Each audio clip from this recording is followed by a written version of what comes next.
exactly the same equipment I was using back in the 60s. By all means, bring your cameras with you. Well, this here is the very first machine, mechanical device, that successfully drilled a hole in rock. It was first patented in 1884, and I don't know how many were built, but they totally revolutionised mining.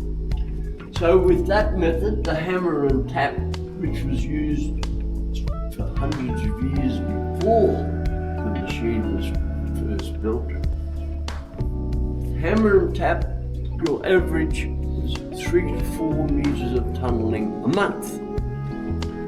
When this came along, it went from 14 to 18 metres per month.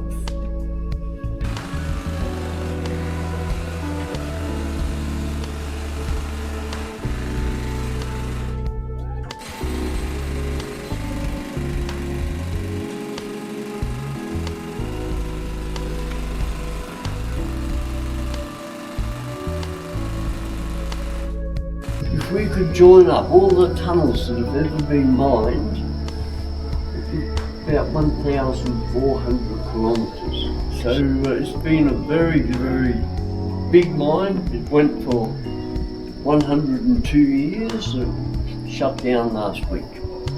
So when I was a boy, we only bolted where the ground was bad. We put a ladder against each wall. We put a plank across it.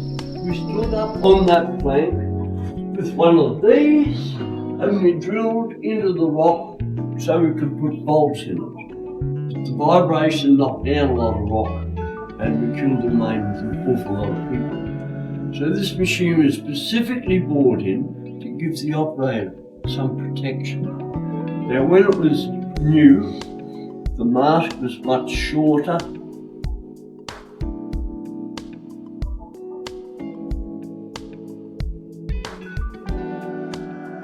What do you do for toilets underground? Well, in the earlier days, we had to walk almost everywhere, and so we had toilets all over the place. One minute.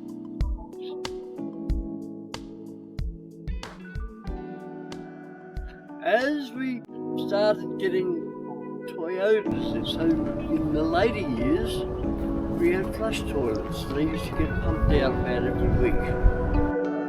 Well, not long after I finished mining, someone invented these things. Now, the original ones only lasted about 3 hours and went flat. They've now developed them to a point where they'll last for 12 hours.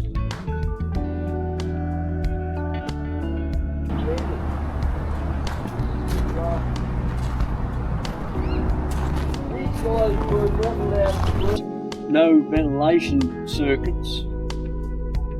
You're going to get a couple of trucks and you're not going to be able to see what you're doing because we pushed air down in a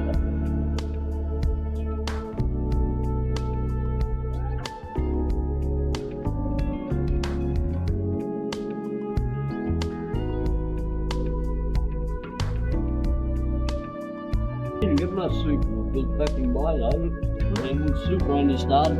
When I first started mining, we weren't even allowed to have private insurance. No one would insure you because it's the risk. It's only not that long before I ended up retiring that we could actually.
closed.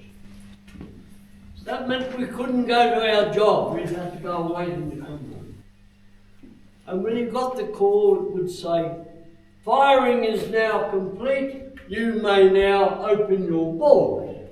So we take that disc off. Everybody had a little copper disc with their name and pay number on it. They would then put it on the board and go to their job.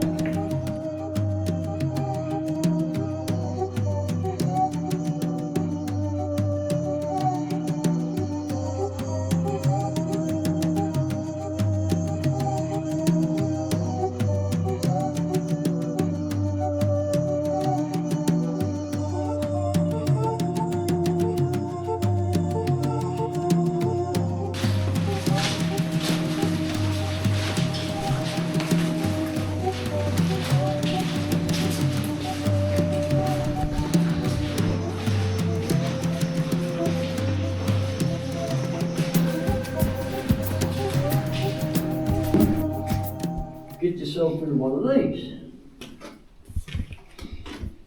Up to 12 people can survive in there for up to 48 hours. It would not be very comfortable. It's got air tanks on the back, it's got scrubbers. You could survive in there. But when you got in there, there's a telephone. And you would ring control. And you would say, very smoky down here. We're in ERB number 12, and there's 6 of us. So, control would then call mine. You can go and jump in there if you like.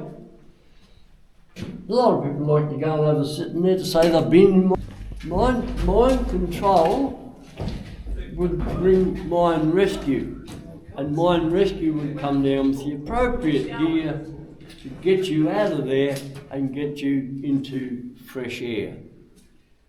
We want air to go in there to where people are working. Well, if there's smoke going in there, we don't want that. So those doors can be closed, another set of doors open to get the smoke to go out to the exhaust. So all throughout mines we have these yellow doors. If they're open, you leave them open. If they're closed, you leave them closed. The only person that can actually change those is empty. So we spend most of our time just using 3 signals, and that's the only signals we use.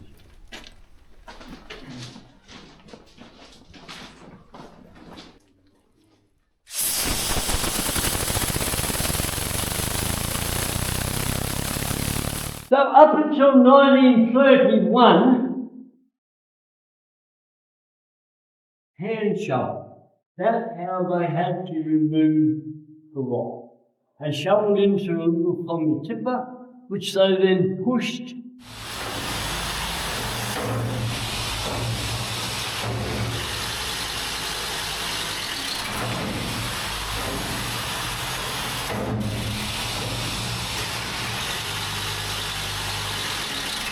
Everybody has to go, come on. Next.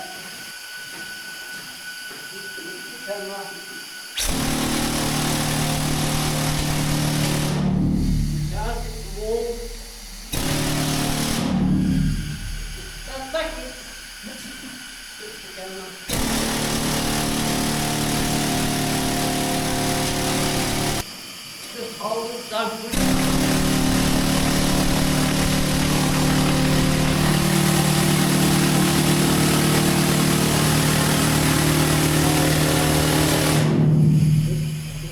Light it and start walking. 4 minutes from when you visit is going to. Every time you turn on the radio, it's bloody windmills, solar panels, electric cars. Every electric car that hasn't been built yet is going to consume an average of 17 kilos of copper. All these solar panels, they've got copper. All these windmills, they've got copper.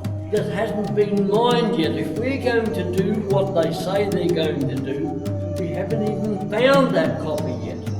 So if today it's not economic to get that ore out of the mine, you keep it on care and maintenance, so when the price went up, you dig it out. But no, they walked away and they're going to let us